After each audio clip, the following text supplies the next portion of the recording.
Okay, let's continue. Practice problem number 4.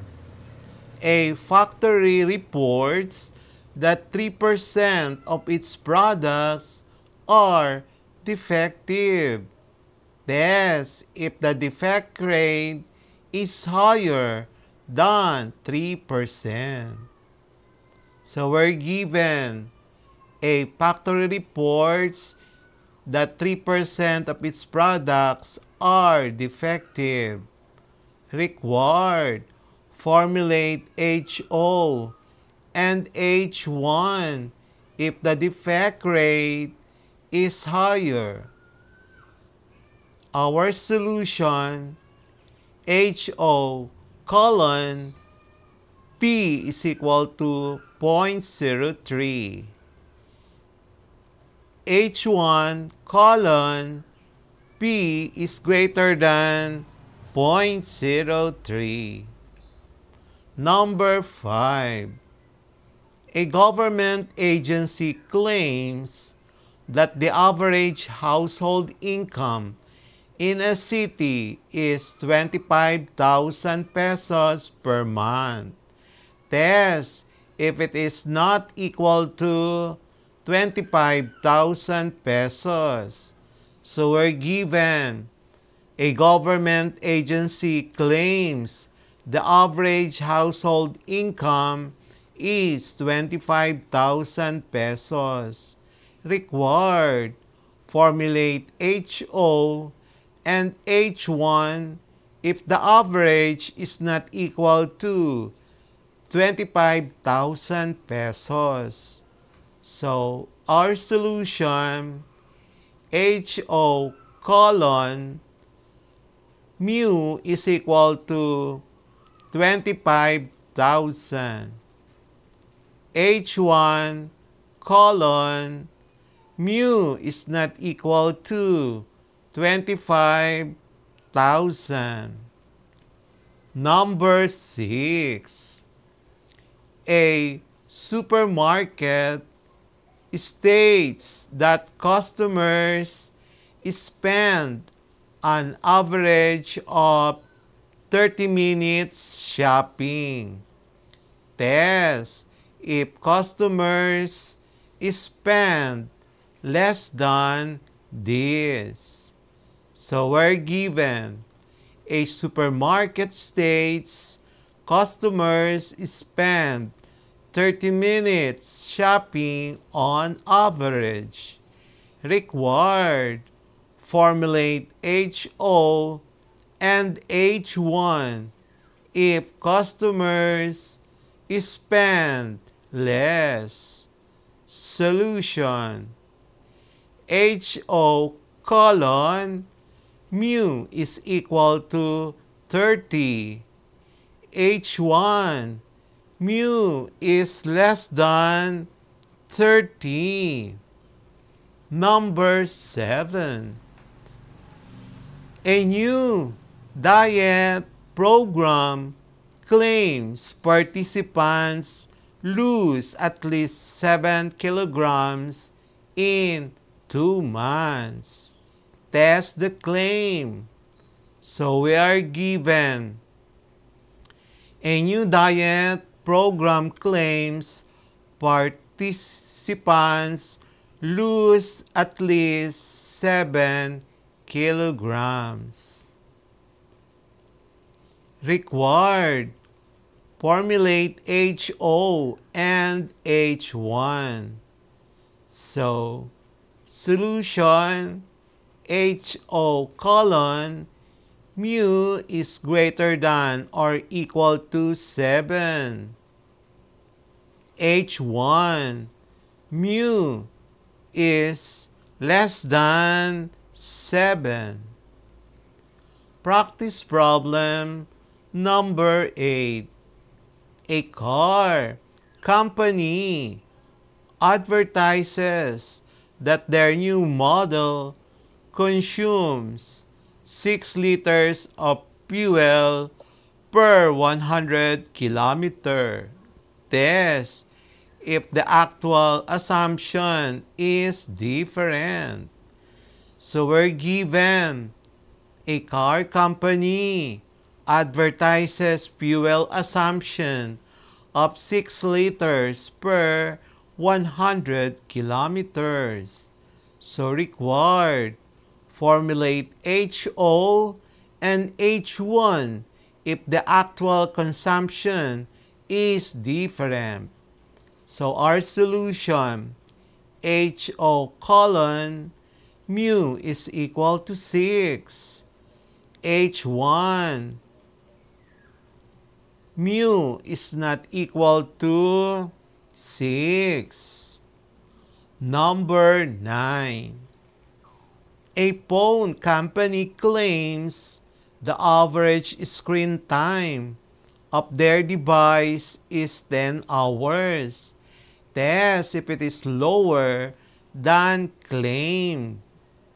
So we are given a phone company claims average screen time of 10 hours. Required, formulate HO and H1 if it is lower than claimed. So the solution, HO colon mu is equal to 10. And then H1 colon mu is less than 10.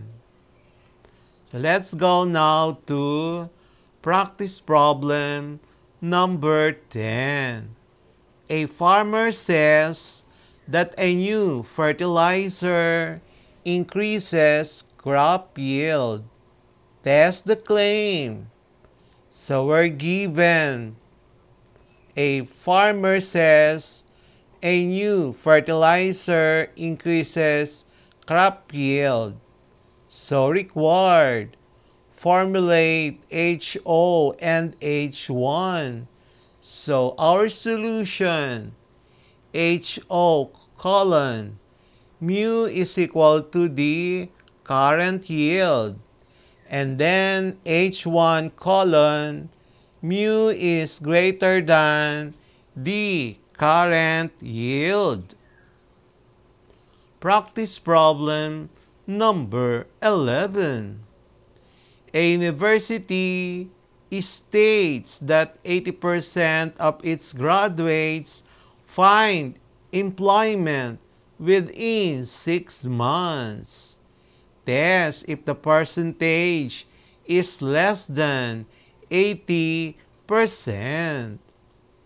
Given, a university states that 80% of graduates are employed within 6 months. So required, formulate HO and H1 if the percentage is less. Our solution, HO colon P is equal to 0.8. H1 colon P is less than 0.8, 0.80. Number 12. A clinic claims that a new drug lowers blood pressure by 12 millimeter mercury. Test the claim. So we're given a clinic claims a drug lowers blood pressure by 12 millimeters mercury. Required, formulate HO and H1. Solution, HO colon mu is equal to 12.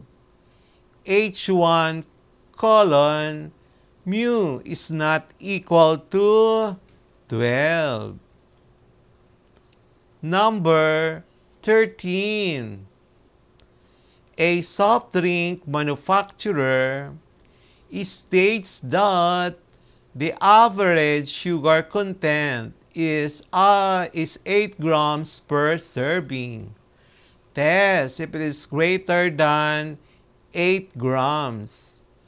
So we're given A soft drink manufacturer claims sugar content is 8 grams per serving. Required.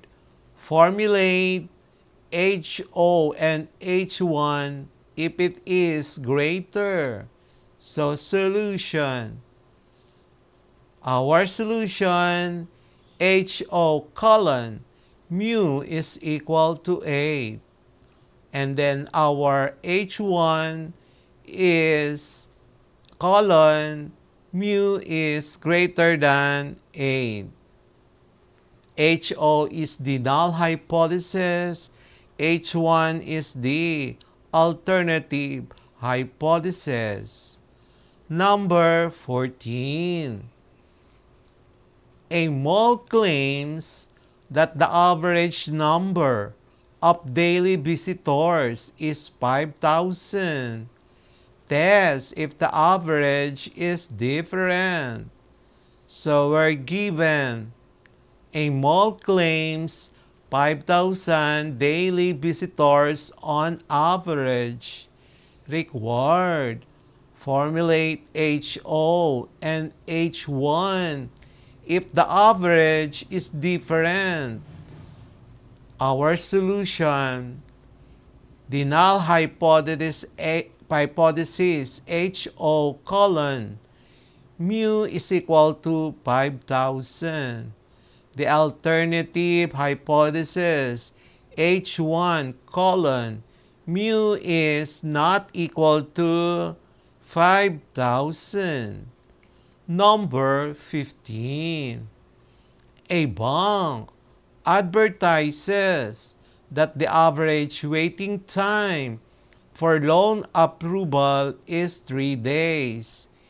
Test if it takes longer.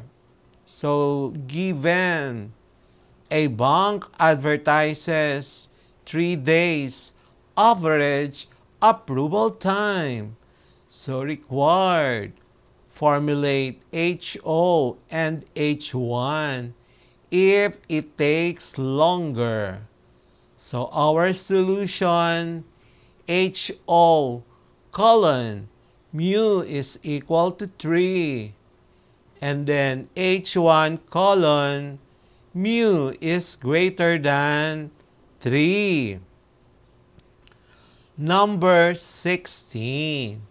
A teacher says that the average score in a final exam is 70. Test if students scored higher. So we're given a teacher says the average score is 70. Required. Formulate HO and H1 if students scored higher. So our solution, HO colon mu is equal to 70. H1 mu is greater than 70. Number 17. A shoe company claims that their shoes last for 2 years on average. Test if they last less. So we're given a shoe company claims their shoes last 2 years on the average. And then required. Formulate HO and H1 if they last less. So our solution, HO colon mu is equal to 2.